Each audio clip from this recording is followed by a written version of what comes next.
Hello, hello, hello, everybody. I am so excited for yet another session here with our special guest on today, Dr. Carrington. He comes to us today to share with us from the field of health and science. We are glad for his book that he has brought to the table. I think he's just written this book. It is entitled Design for Health. And we are excited to be able to share this book with you on today. For the next following series sections, we are excited about our authors, our very own Marvin Clark. We also have Pastor Lola Moore, and we have our North American Division Publishing Director, Pastor Carl McWhorter. The month of October is going to be exciting, and you don't want to miss it. Just to let you know, Dr. Carrington, he has received from Oakwood University degree in biology and chemistry, and also his MD from upstate New York in Syracuse, and he also has a PhD in public health. And he comes to us highly qualified, and I'm just so excited to be able to have you here, Dr. Carrington. Welcome. How are you doing, sir? Good to see you. Good to see you, Pastor. And I'm really, really happy to be with you this morning. I'm doing well despite challenges of COVID. Indeed, happy to be with you and to be a blessing to God this morning. Yes. So tell us, what fueled your passion to write this book, Design for Health? Well, Pastor Madison, listen, after many years in class, it became quite apparent that the reason why we are not well in terms of health outcomes is because we don't actually practice medicine as practically as we should. We like to do what we want to do, how we want to do it, when we want to do it. And then when problems arise, we want a cure immediately. But unfortunately, life doesn't work like that. Sure. The good did not create us to live like that.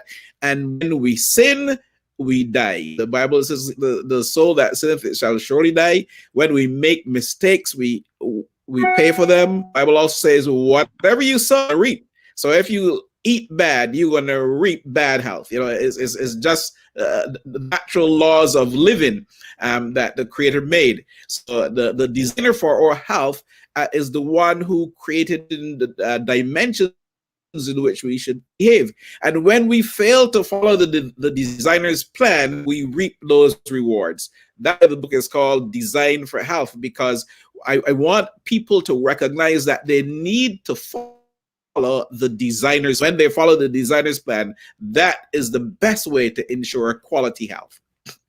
Yes, the designer, he has given us health. As a matter of fact, the word of God says that he gives us health in order that we may obtain wealth. And in your book, you said, I define health as the harmonious integration of an individual's physical, mental, social, and spiritual dimensions to sustain well-being. You also said life without health is like an infertile garden, showcasing stymied remnants of floral that once flourished, but now pitifully and patiently wait to be plowed under. The more severe the disability or disease, the barrenness. I mean, this garden, God has called us all to take care of, and when we don't, that garden unattended dies. How important are these different dimensions, right? To health. They are extremely important. One not really have one without the other and function well. In our world, people place emphasis on physical health. They like to work out, look good, look fine, and stuff like that. And they think that if you're looking good physically, that you're doing well. But we know for sure that if that person does not have good, person is stressed out because of a divorce that they're going through, or a loss of a job person may be going through, it reacts adversely on the body, because certain biochemical functions within the body start to work or go awry. And as they go awry, it makes us unhealthy, even though we may look good on the outside.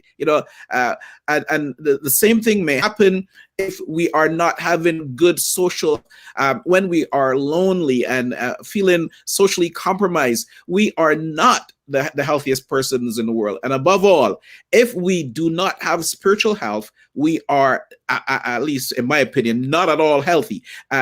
Spiritual health is the key to living healthy. It is the thing that holds all the other things together, because when you're spiritually healthy, you get God directed evidences and words to put the physical, the social, and the mental together, and make those things combine so that they can work optimally. So I think spiritual health is the glue that holds the whole health system together in human existence. And we definitely need to make sure that we make all occur in our lives in a balanced way, so that we can be the best people that we can be as God intended us to be. I mean, the spiritual health is so critical, and I believe the world in general is coming to grips with this. A lot of people are getting into your yogas, into your Eastern meditations, because we are made up of the image of God, and we are spirit. We have His spirit within us. That spirituality, is something that a lot of people feel as though they are being called and drawn out to. And I'm so glad for the church.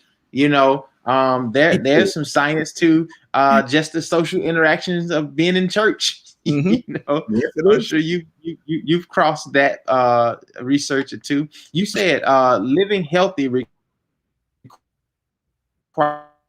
of the normal cellular function as long as possible. And so also you said avoiding lifestyles that war against the maintenance of normal cell function, smoking, illicit drug use, exposure to environment and toxins is imperative. So when you look at this, mind, body, and spirit, when you allow these type of behaviors in your life, it off balance, I can imagine, this harmonious development of well-being. What would you say to that?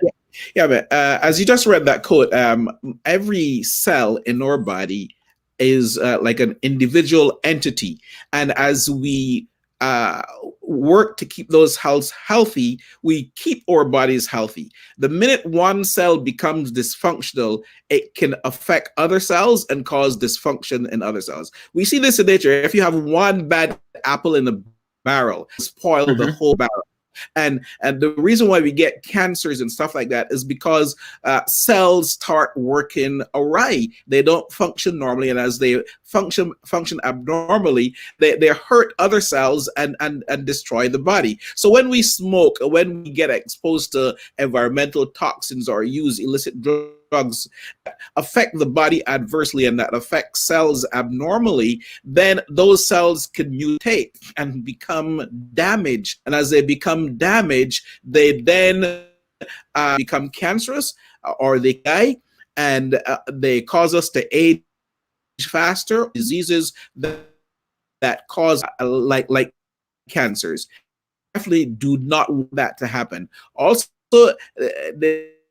the deposition of toxins in our bodies, like in Alzheimer's disease, there is a deposition of a certain chemical that causes the brain not to function well anymore. And as a consequence, we need these chemicals or these deposits in our systems to be cleaned out. And the best way to clean them out is never to let them get there in the first place. Exactly. We need to those things from getting into our bodies, and the designer has 9 ways in which for us not to allow those things to happen. So yes, we need to keep every cell in our body as healthy as possible, because the minute cells become dysfunctional, they start hurting other cells, and then they make our health in jeopardy, and they jeopardize our well-being.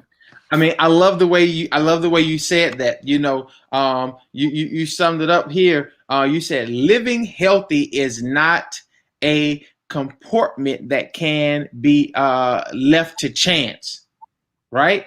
Health is a gift from nature's designer, but to maintain it, it must be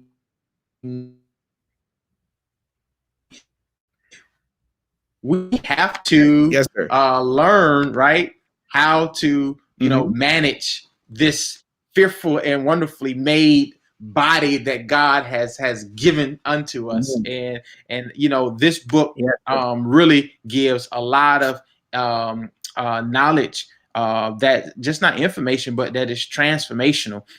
So what we want our viewers and listeners here with us today to understand is the importance, right, of developing, and most of you may have been exposed, but developing a philosophy of health and a belief system that emphasize the use of curative and preventative measures. I mean, so in order to maintain the body, we have to have a knowledge of it, a philosophy about how to go about the maintenance and the growth and the development of it.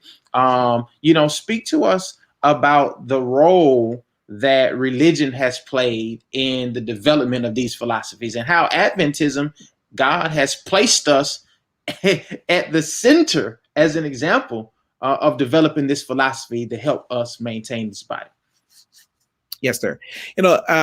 Anytime you want to do something, you have to have a plan, a philosophy as to how you want to approach this. If you're going to build a house, you need to get blueprints. You need to know the foundation that you're going to lay the house on. You need how to erect this house properly, so as time goes by. In order to develop and maintain healthy bodies, we must have an underlying philosophy of health, what we need to do to make sure our bodies work well. Philosophy must be a sound one. It cannot be one that is built on fiction. It cannot be one that is built on fads. It has to be one that is built on song data, song evidence. And we know from the Word of God, from the designer, that his ideals for health encourage us to practice certain behaviors that allow us to live healthy in this world today. And unless we to practice those behaviors, then we're going to find ourselves behind the ball. We are given a diet that outlines how we ought to eat and what we ought to eat, what we ought not to eat, so that we body is healthy.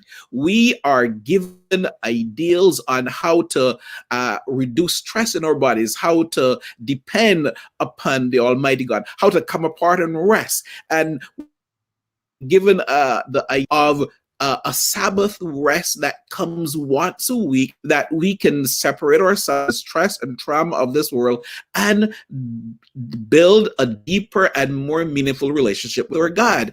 We have been given ideas on socialization, how we need to hang out with each other, and how we need to hang out with the right people of each other. We go to church and we intermingle, and research show that those kinds of activities help to make us healthier people and help to make us better people. And when we understand and create a philosophy that is built on those kind of foundational beliefs, those kind of foundational principles that the designer has for us, then become healthy people that we need to be in, especially in these final days of Earth's history for us as Seventh-day Adventists. We need to have healthy minds, healthy, so that we can live for and do the things that God wants us to do. And in this book, we try to bring that to a head for everybody, not just for Seventh-day Adventists, but for everyone in the world, so that they can know what is best for us as we build healthy bodies, healthy minds, healthy lives, and we have the foundational principles on which to build. That's what I want people to take away from reading this book, because they need to know that these foundational principles are important, and these foundational principles, they promote prevention, so that as you prevent the things that can cause you to be unhealthy, you can make yourself a better person, a healthier person, and live longer than the rest of the people in the world, especially when we practice, especially those of us who practice principles that God has outlined for us. You know, I'm glad that you said that. A couple of things I want to just nail down that you said. You talked about prevention. So we must understand that in the healthcare, a lot of it is focused on curative measures to restore health, rather than measures to maintain health, preventative. And, you know, as Seventh-day Adventists, God has given us a lot of principles to share with the world on the balance and importance of preventative. It is so important because, you know, when we get caught up in, you know, the insurances and the time waits of the healthcare system, sometimes, you know, it could be detrimental in some instances. But if we can, before the disease come, have the philosophy to prevent a lot of what we experience, I believe that we can have this well-being. And you know, I don't want anyone here to think that that just because you do preventative measures, contract disease, because I know, you know, people who have lived healthy, Dr. Carrington, that still have come down with, you know, ailments. But we believe by God's power, the spiritual part that you mentioned, the divine power, the trust in God, we believe that ultimately he's the one that heals, Jehovah Jireh, Jehovah Rapha. Now, you also said the World Health Organization, who define health as not merely the absence of disease, but the presence of complete physical, mental, and social well-being. So health is not just you being absent from disease. Then you also said, and this is to piggyback on what you said, that it's not just about the individual. You hope that the individuals who read this book, it helps the larger community, you know, on developing this philosophy of health. That's right. That's right. Yeah, we don't only want health for a selective people. We want good health. Yeah, everybody. Everybody. Yes. Now, Seventh-day Adventists have been identified in Loma Linda, California, as one of those blue zones, right? It is the blue zone in the United States. Tell us what is the whole ordeal about these blue zones? Well, blue zones are little pockets in societies where researchers have noted that people who that people live longer and enjoy a unique quality of health that is not enjoyed by the rest of the population. So this Loma Linda community in the United States, people there live much longer than the average population.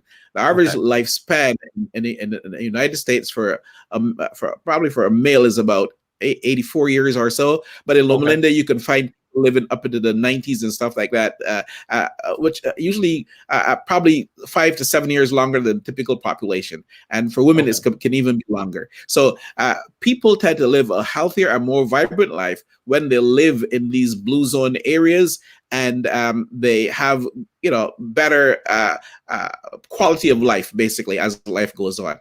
And we want people to be exposed. There aren't only in Loma Linda in the world, but in the United States, that's the only one that we have in the United States. So we definitely need to copy from people who are living well, and we can do to live just as good as they do. So these blue zones, the Adventist community is one of the only ones here in the United States. And you said that it's been the object of much scientific study. This group believes the body is the temple of God, and humans, as good stewards, are entrusted with the dutiful and the environment that nourish it. This concept is pivotal to their philosophy. So there again, we're dealing with the philosophy. So could it be that, for those viewers who are watching, the Adventists who are watching, that our Christian tradition has this philosophy of maintaining good well-being, of health, but maybe there are some that hadn't bought into this philosophy. Right? What would you have to say? Give us some encouragement. Give us some encouragement. You're so right, man. You're so right.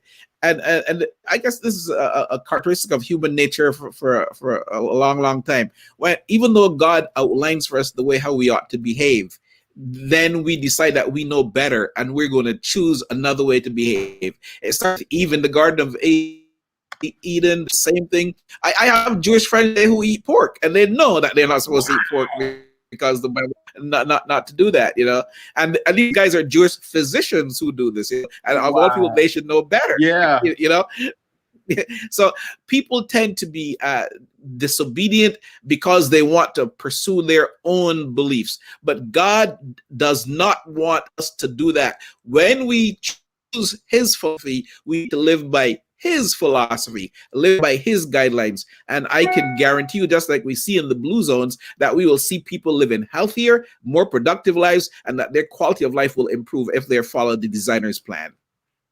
I think it can be nailed down with this, right? If there's anything right now that I would like for you to take home, and here's the words of Dr. Carrington: becoming healthy is not something that happens by assenting to superstitions or by some act of passage. Rather, it happens by design. So thus, the title of the book, a plan must be developed.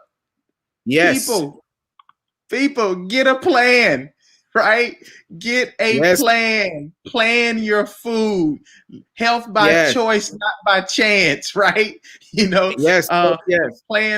A plan must be developed or adopted that guides in the formulation and maintenance of good health practices. I mean, this is just not something that happens overnight.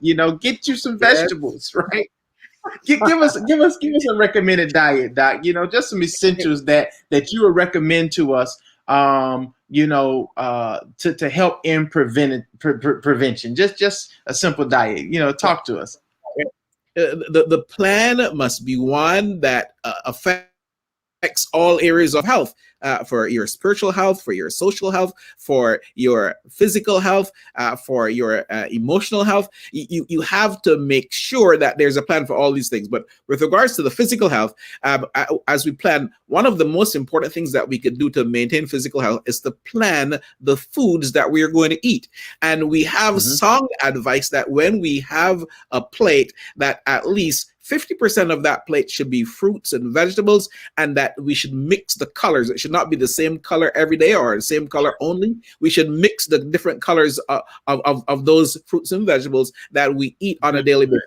Half of your plate should be that. Then a quarter of your plate could be whatever protein source, the protein source that you choose. Make it a healthy protein source, not one that is dominated with fat. So you can have nuts and legumes, beans, and whole grains. Those are the things you can have to get your protein sources. Carbohydrate sources, which should be complex carbohydrates. You must be able to eat the things as naturally as complex carbohydrates. Break that down. What is that? Well, when I say that, you must, if you're eating rice, it should be brown rice. I personally recommend that you eat things that come from the earth. You eat, I'm from the Caribbean, so we eat yam and potato and dasheen and all the root crops basically that come. I recommend that you try to eat those more than you eat the other things that we get that are refined. We don't want any refined things, because within those ground provision foods that we have, they have lots of minerals and trace elements and all the other important nutritional things that we need to keep us healthy, and the vitamins and the phytochemicals. All those things are there in those crops. When we buy the processed ones that have been bleached and washed out and stuff like that, we're not actually getting the best nutrition possible. So we need to develop that plan, so that we can outline what we're going to have on Monday, Tuesday, Wednesday, Thursday, Friday, Sabbath, or Saturday. I had a girlfriend when I was at Oakwood. When I say girlfriend, I mean a friend who was a girl. Friend, yeah. This young lady, she was planning to get married, and she made a list of 365 menus times 3 for all the meals that she and her husband were going to eat during the course of the day for a year. That young lady made a plan. Now, yes. Many of us we don't have to be that exhaustive, but we should at least have some plan as the things that we're going to eat, so that when we go to the grocery store, we purchase the things that we need and not the things that the kids beg us for, or that we feel impulse to buy just because the advertisement is there. We make a plan and we stick to the plan. If we do that, we'll not only be healthier, but we'll also save money too. Yeah. Hey, listen, this is great. Listen, I want to make sure that the people don't miss this point. So for reiteration, the first aspect of the designer's plan for healthy living, that is becoming health literate, know what you're eating, what you're putting in your body. The second is practicing of sound environmental stewardship. And finally, we must have access to divine power. This gives us the power to do the hard work of staying healthy. Hey, listen, staying healthy is so important, and it is necessary right now. Yes, this is why plan is important, Doc. You said curative care is, listen, look, read my lips, right? The doc is dropping knowledge. Curative care is usually quite costly. That is to say, health care that's given because you come down with something, in comparison to preventative care. And with limited economic resources, many individuals and communities are often challenged in securing adequate curative care. The doc is dropping knowledge. Okay, so I want you to look down in our chat. We have a link for you to put in a request to get this book. We want to send out 10 free copies to those who put your email down in the chat. We want to do this for you. We want you to have this book. Also, the idea of preventing disease by identifying and containing the source dates back to ancient times. So this whole idea of prevention is not new, right? We have to take our health seriously, and I hope that you are taking it seriously, my friend. Well, we don't have much more time, Dr. Carrington. It is escaping us, but I want to focus as we close on the pandemic. Okay, this pandemic has stressed a lot of people out, and you talked about the well-being of dealing and managing with stress. And, a lot of people aren't doing well mentally, right? Because of the pandemic. And you said here in your book, stress control. So in his book, he talks about how to deal with stress. Jesus says, therefore, I tell you, do not worry about your life, what you will eat, or about your body, or what will you wear, for life is more than food and the body more than clothes. Stress can cause or aggravate physical and mental illness, destroy one's spirituality, and stress can kill. You talked about how forgiveness is critical in being healthy. Just end us on a note about the tension that forgiveness and stress causes on us being healthy and prospering. Yeah, when we are not willing to forgive, when we are not willing to let go, there are various hormones and chemicals that build up in our system that can damage various organs.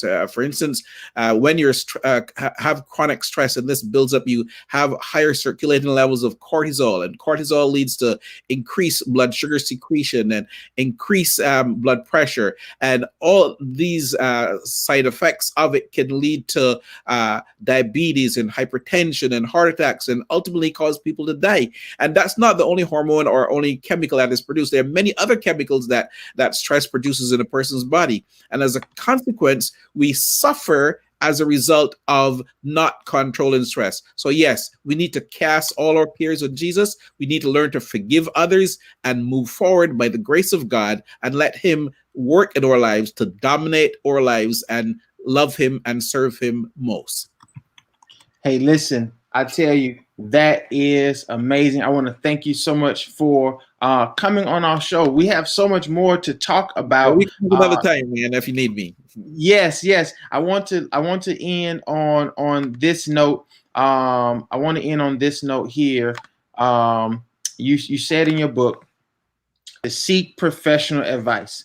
Blessed are those who find wisdom, those who gain understanding, for she is more profitable than silver and yields better returns than gold. Long life is in her right hand, and in her left hand are riches and honor. There is no negative stigma on seeking professional advice. Always seek to be preventative, but when there's need for a curative measure, please seek professional advice. And we're thankful for the professional advice of Dr. Carrington. We just pray God's blessings upon you. Please leave us with the final word, a health tip, a health nugget, something that God has rested and laid upon your heart. Well, as I said, for me, spiritual health is the core that are the glue that keeps all other health together.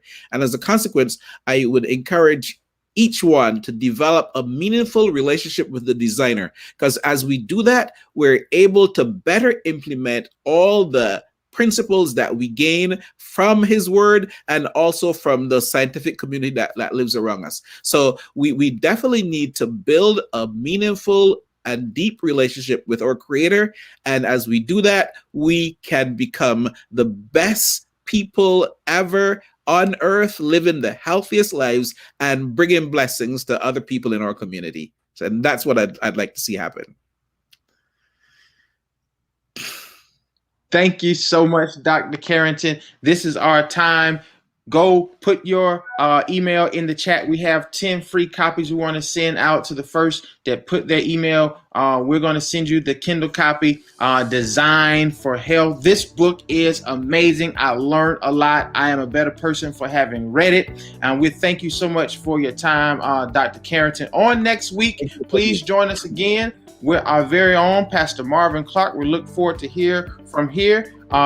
Change, your choice. It's going to be a powerful time. Again, this is Book It, your virtual discussion forum. We look forward to seeing you again on next week. Thank you so much, and God bless.